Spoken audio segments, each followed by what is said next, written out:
Мээримдүү ырайымдуу боорекер Аллах Тааламдын аты менен баштайбыз. Урматтуу жамаат, билесиздер, кайсыл иш Аллах Тааламдын улуу аты менен башталган болсо, ошол иште Аллах Тааламдын сөзсүз жардамы болот. Азыр 27ге чейин үйлөрдү өз эгелерине тапшырып бергенбиз. Ошонун арасында бул энебиз менен энебиздин үйүнүн артындагы эжеге колдоо жакшы болбой калгандыктан бул үйлөрүбүз калып кеткен.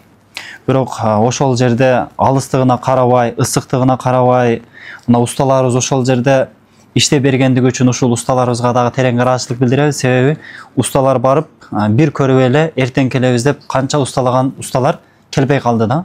Себеби ушундай шарты жок болгондуктан, мындай свет жок, ток жок, суу жок. Ошол себептен дагы бул үйлөрүбүз калып кетти.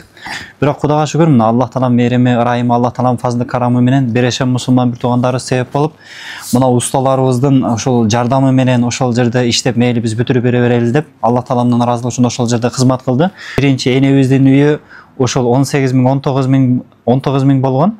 Ал эми ушул энебиздин үйүнүн артындагы эжекебиздин үйүнүн суммасы 62.800 болуптур.